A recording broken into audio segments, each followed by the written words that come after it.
Hello, this is Conversations with the Vice Provost, and I'm Michael Dennin, Vice Provost of Teaching and Learning and Dean of the Division of Undergraduate Education here at UCI. And this is where I sit down with my colleagues and we talk about things of interest to the UCI community, the state, the nation, and I believe even the world. And it's really exciting to have with me David Spight, our Director of Undeclared Advising. If you don't know what that is, you'll find out during the interview. David, glad to have you here. It's nice to be here. Thank you. So, first opening question, even though these are timeless and they will live on the web forever, Right. Right? This is a moment in time. You came to UCI pretty much during a pandemic. Yes. And we're now actually back on campus for the most part. We're in transition. But I'm just kind of curious, your thoughts, impressions, comments on UCI as someone who's come in kind of in this weird time. Yeah, and while I think I've had still more months virtual than in person. I think the thing that I have found, even virtual though, from the start was that this place is very welcoming to new folks. And I've gotten that sense is still the case now that everybody's here, right? It's not like people are kind of nudging each other out of the way. But I also think it's that people are appreciative of what you bring, who you are, not just your background, but your skills, your experiences. And I found that to be true with anybody I've interacted with in any office, that's just the case about this place. So one of you mentioned no matter who you interact with, and so that's kind of a thing for people who don't really know, say, advising offices. As a director of advising office, what has been your experience? Because we're a very decentralized, federated kind of place, and that's one of the things where we're talking to a whole bunch of different staff and faculty in this particular part of the conversations, so people can have a sense of the broader interactions of the campus. Who are you finding yourself maybe interacting with on a daily basis or talking to? I think I spent a good amount of time with the directors, and some of that was driven by the fact that we were virtual. Okay. So suddenly we were communicating every day through some sort of chat or through some sort of system that we wouldn't normally have used, right? So the frequency of contact has been pretty high in terms of with the other directors, but it's been interesting because it's so, I think somebody described it to me when I first started as it's a lot like the Wild Wild West here, right? That each school kind of does its own thing. And I think there's some benefits to that. There's some challenges to that in terms of some of the things that we need to do for students. It would be great if they were more consistent, but at the same time, it allows us some freedom to try some new ideas within our own little space where we might actually come up with a better way of doing something, right? So I think there's a little bit of some challenge there, but also some benefit to it. Something else I wonder as a newbie to the campus, based on your other experience in places you've worked, as a faculty, I've been at a lot of universities prior as a student, and of course I have colleagues at other universities. I've only been a professor here, and it's really been interesting to be here for 24 years, and I shouldn't maybe say that number out loud, right? Because UCI is only just a little over 50 years old. So I realize I've been here almost, half of UCI's history, which is kind of bizarre to think about. Right. But it says how young UCI still really is. Do you get that sense as someone coming to the campus that we're young and what that might mean, or is that starting to go away? I think we're at that place where there's tension about it, right? But not necessarily uncomfortable tension. I think there's this place where it's been new, it's been young and small, and now it's big, and how do we make that adjustment? But I don't think I haven't gotten the sense that people are nervous about it, worried about it. I got the sense that they're hopeful about what it means we'll be able to do as we move forward. So that's what I would say. Cool. And then in that space, obviously we're proud of our first gen service, our social mobility. That's the thing, we talk about all the time. The chancellor talks about. How do you find that? That's kind of probably weird to come into virtually, but how does that influence your experience of UCI? Do you see that? I think issues of inclusivity have been much more on the forefront, right? Yeah. And it's been easier, I think, to bring up those kinds of topics. And it's been easier to integrate it into training, into meetings, into policy and practice than I've seen anywhere that I've worked, right? And this is probably, I shouldn't say this, probably the 8th institution I think that I've worked at. So I've seen it done in different places, and in some places it was kind of you quietly did it, and other places you had to shout from the rooftops. And I think Here, what's been nice is that it's just right there when you start, right? Right. So it's encouraged, and it hasn't been a difficult thing to have those kinds of conversations and integrate that into what we're trying to do. Nice. Well, that's great. Got your impression of UCI. Now, I really think the two sort of big topics I want to talk a little bit about. The first is advising kind of writ large and broader, and then we'll kind of focus in on this undeclared thing that people may or may not understand. But, I think one of the things I know for students, let's start with the student perspective. I have 3 daughters. They're now all in some stage of college or graduated. And it was interesting to be reminded, the high school view, there's really one academic counselor or advisor. They may not even be called academic. You have your high school counselor, right? There's like one person who's not a teacher. And you don't, as a kid, probably even know why you're meeting with them, right? And at the places my kids went to, they're all college focused. So you're meeting with someone whose job is to kind of get you into college, basically. Right. You come here, and we've got the counselors over in the counseling center that are kind of the health center. You've got academic advisors who might be called academic counselors, but I think we're kind of mostly landing under advisor these days. You've got, counselors and or advisors, depending on how they're called, in various student affairs area. In other areas of Division of Undergraduate Education, we have people. You have this confusing morass, perhaps, of people, right? How, because you've been in this space for a reasonable amount of time, how can we better help students understand what advising is, that it's not just picking your classes or getting the next job, right? I mean, where do you see that, and how would you frame that? So I often like to think of it in terms of comparing it to something that they are familiar with, even if it's a guidance counselor they never saw, right? They have some concept of who that person is or what they thought that person did, right? And often for a lot of students who don't really need a lot of counseling in high school, or they don't think they do, I only see them when it's time to sign up for my classes the next time, right? So I often like to frame it as the advisor is not that, right? And what the advisor is, and I kind of go through some of those things, and the way that I like to describe it is, let's think about your responsibilities in this relationship that is an advising relationship. And as a student, you have certain responsibilities.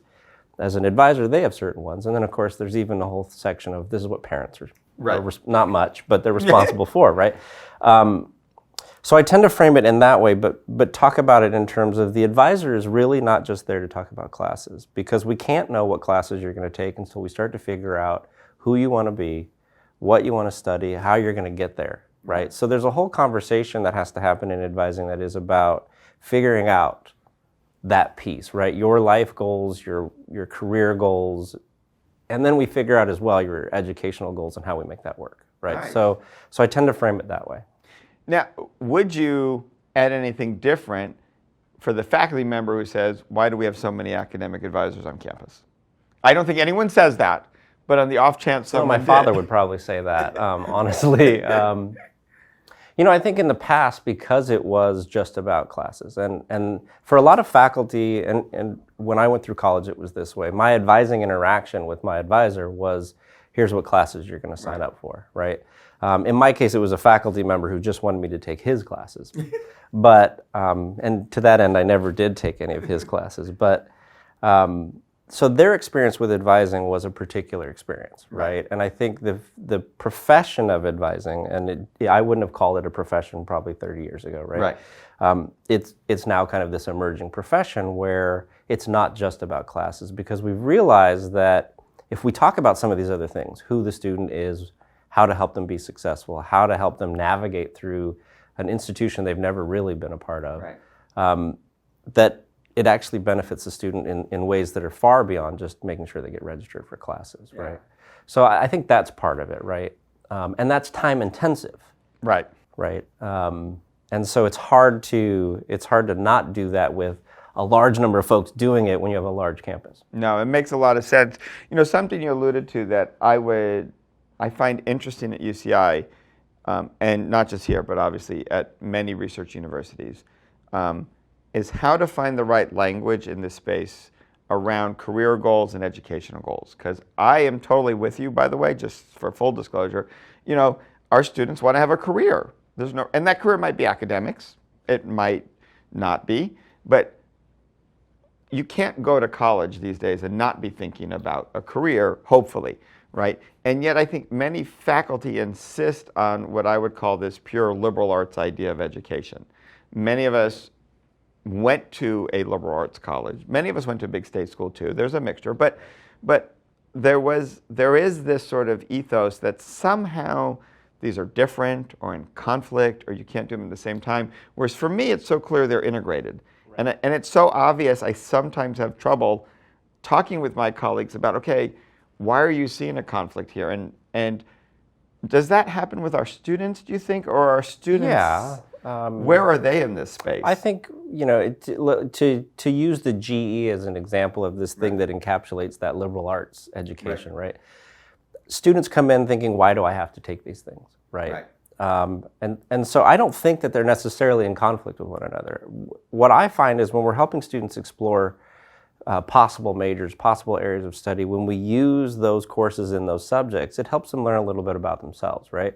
And in the process, they're able to explore what they might want to do as a career through these courses, right? Because the reality of it is, by exposing them to multiple disciplines, and this was something that I don't know that we've really talked about in advising circles, is different disciplines look at how to solve a problem in a different way, right? A humanist is going to look at it in a very different way from a mathematician, right? So for students, getting exposed to those different disciplines actually helps them see, well, which lens do I want to use as the way that I try to approach problem solving, right? The other thing that we tell students, and we've started to tell them this at orientation, is the reason for the GE is not to make you well-rounded. It's not because we think you have to have this liberal arts education, although we do, and that's definitely a part of what we believe in. It's to help them understand the human and the social context of the challenges and things that they want to try to address when they get out of here, right? So whatever career field you go into, you need to understand that human and social context, right? So when you're in that class and you're thinking, why do I have to take this class? Well, maybe think about it in terms of what can I gain from what's in this class to understand that context. Yeah, I love that framing, and I think it also goes to one of the things we're seeing on the teaching side that we really are trying to help faculty understand is it's great that we were all motivated by our classes in a very specific way, and that's why we ended up professors. And it's not that our students inherently don't like our classes, inherently don't want to be there, or inherently don't want to take the subject. I think we often project onto our students that view because we need to be explicit with them why this would be of interest, why this would have impact, and what its role is in ways that we don't think we have to, right? We assume you should read the catalog description and just totally understand why this course is relevant to you in your life. And I know in the education research we've been seeing that if you can help students make the connection to the relevance, and it doesn't literally have to be a one-to-one, this is going to help me in my career this way. I think the way you described it is a great way of making relevance, right? What am I learning that's more general from this specific experience? Right, and I think that that's part of where, for some disciplines, right, and the reality of it is money is tied to so many of the decisions as to where resources go, right? So it makes sense that for some departments there's this need now to say, no, this is why we're important, this is why you should study us, right? But I think the way to go about that is to explain, here are the connections that you can make to these possible career transferable skills or possible career fields that are out there by learning in this discipline, right? So I think there are ways to make it work where it's not in conflict. No, I think you're right. And I really liked your earlier comment about ways of approaching problem solving, because I know it's strange to say as a physicist, I think oddly, right now you can't ignore the fact that there is this, tension over whether people are following science well enough. And I think part of the problem is, to be honest, we've overused science for a while as a solution to everything, and people are smart.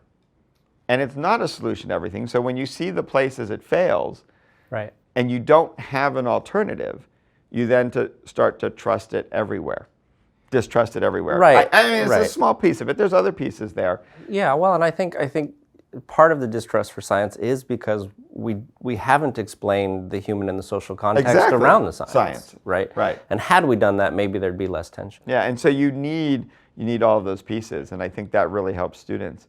So we've talked a lot about careers and academics and just the general role of advising, and I'll avoid the politically dangerous question of should we have faculty or staff advisors. We'll just leave that for another time, David. Because you mentioned having a faculty advisor, that's what I had too, right?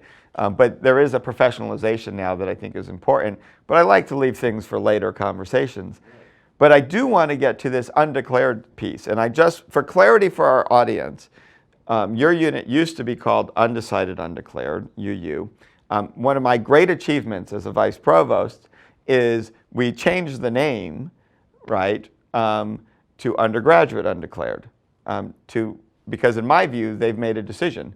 They've decided to be undeclared. They're not undecided. It was one of the great moments of my life where I realized I tried to find how I got this changed, and everyone said, well, you can just decide. And I thought, this is an odd power to give a single human being the name of this unit. But that's what it was. And so here we are. And everybody liked that we don't have to change UU. I came up with another U word. That's helpful, absolutely. Right, so you don't have to repurchase all sorts of things, right, yes, absolutely. But I do think, we're an interesting university. Everyone has to declare a major coming in. And one of the things you can declare is undeclared. It's very different than I think some faculty experience. I certainly did not have to declare my major to the end of my sophomore year. In fact, I was not allowed to at my university. And there really seems to be these two models. I thought it might be worth just maybe briefly commenting to the degree that you've had experience. Like, is there at all a commonality in the world these days? Are we going anywhere as a universities, or is it still kind of this mishmash of local whatever? It's still kind of a mishmash is really the way to think about it. And some of the places where I've even worked where I ran a center that was for undecided or undeclared students, those are now gone, right? And so campuses fluctuate, and I think what you see on some of these campuses, one campus I worked at in particular, they had a center, and they got rid of it. 10 years later, they said, hey, we need a center, and they built a center, and then since have gotten rid of it. So I think it fluctuates for reasons that have nothing to do with really what's best for the student. Right. Okay, yeah. It's often about resources or politics and things like that. But I think that's okay, right? I think regardless of whether the model is the way we have it or some other way, I really think that academic advisors in general, even if you work in a department, some of the first conversations need to be about how certain are you about this major? Right. How did you make this choice? Do we really need to make sure that this is maybe the right choice for you, right? It's about exploring in the same way that my team might do in our office. Yeah. And so let's talk a little bit about that, just the general concept, whether specific to your office or generally. I think people are becoming more and more aware. Not a lot of 18-year-olds know what they want to do. But also I think, particularly for our first-generation students for whom college has been sold as a path of social mobility, I think about it, and right now, basically on TV, you pretty much have crime shows, and I think crime shows. Right. Right. And so that there are detectives and healthcare workers, because those are the people in the crime shows. Right. Somehow people also know engineers still exist. I don't know where they get that sense from, but they know that engineer's a thing. Nobody knows what an engineer does. Right. But they know it's a job and it pays well. Right. I think they occasionally show up, in TV shows to fix something. I don't know. Right. But is that sense right? When you see students right off the bat, is the myth that they're broadly aware of sort of, I can be a doctor in healthcare, I can be an engineer, and then there's a small subset that has this vague idea that I'm going to do business or be a lawyer?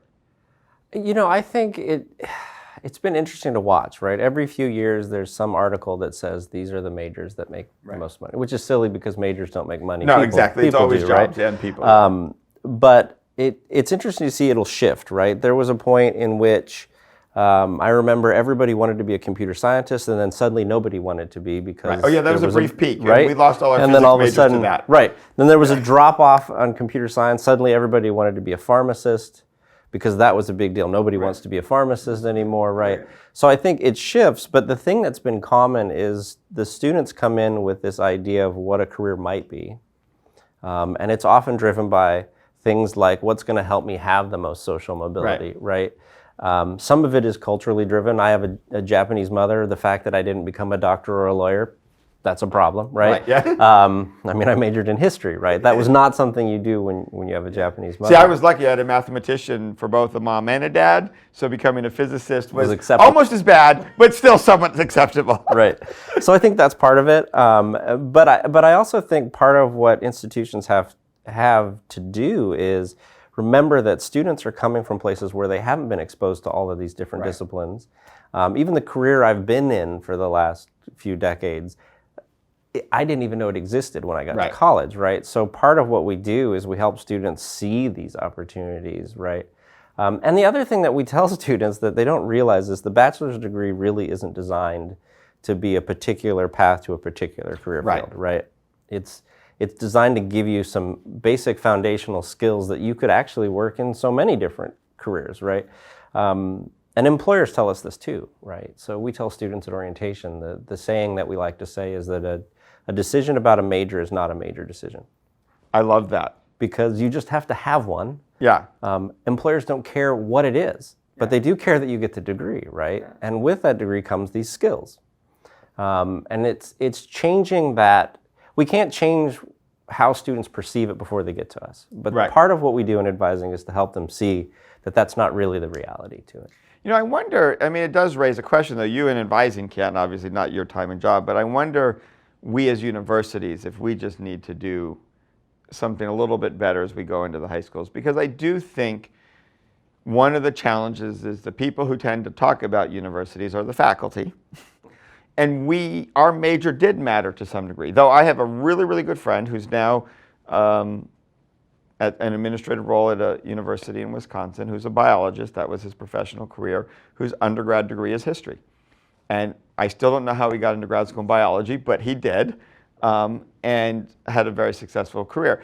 So it happens occasionally even within the academic careers, but there's weirdness that we, like anyone, we think about our path in our career, and we see majors as connected to careers because it did for us. And I feel like we need to come up with better language for students. Well, one of the challenges is we often frame how we think a student's experience should be based on what our experience was. Yeah. And especially given that student populations are vastly different than they used to be, their experiences aren't going to be the same. But I once worked for a dean who was a chemist, and he asked me that question, why can't we get faculty to understand that they need to be able to explore and that these majors don't necessarily lead to a particular career? And I asked him, I said, well, what did you study as an undergrad? And he said, chemistry. And I said, okay, and then you went to grad school, and what did you study? And he said, chemistry.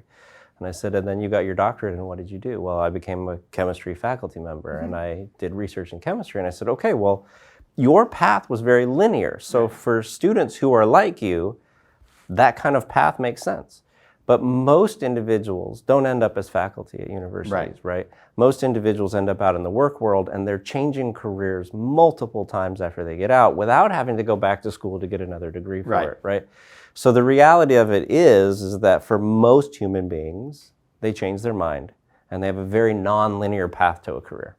And and I think what I'd like to flip a little bit with faculty, and I think most of them get it, it's just not natural. Like when they stop and think, they get it. But it's like you said, you spent so long where you did these things. It's the natural thing. I mean, I feel a little lucky. One of my PhD advisors had worked on a horse ranch, had actually, I think, left school and had to go back to college to finish, worked on a horse ranch and a cement factory, eventually ended up in the National Academy. Right. And his view of life was, well, it takes all sorts and it takes all paths. And so that kind of infused a little bit my PhD experience, which was not normal.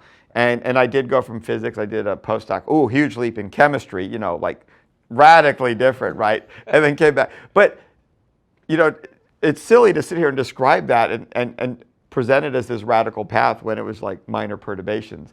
And to have faculty, I think, appreciate the impact our disciplines have on people's skill sets, on people's view of the world, on people's ability to be problem solvers, knowledge generators, and leaders is a shift that would be just, I think, hugely impactful on our students if that was more internalized. Absolutely. I would agree. I think about it with my wife is a faculty member, and so I think about some of the conversations we have around how do we get folks to see that it's a different kind of path. So yeah, absolutely, I would agree. And so real briefly as we wrap up, because, okay, I have 3 daughters. The first one changed majors twice before graduating, got her undergrad in sociology and is in grad school in informatics. So she's exactly the type of person we've been talking about. The second daughter has wanted to be a first grade teacher since she was in 2nd grade and is about to finish her senior year of her 4+1 program, is in the classroom, loves it. Right. And so there are people who actually know what they want to do. Yeah. Right? And I assume, are they any easier to advise, or are they also important and just as challenging to work with? Does that make sense? Or not challenging, that's the wrong word, but you know. I think if their last name is Dennin, yes, they're more challenging to advise. Yeah. But I think more generally, no, I think it's just different, right? And I think one of the things we're learning in advising, and lots of campuses are still making this mistake. You'll hear a campus say, oh, we're a proactive advising campus, right? We all use this proactive approach. Well, the reality is there's now about a dozen different approaches to advising, and any given student's going to need a different approach at any moment in time they come in your office, right?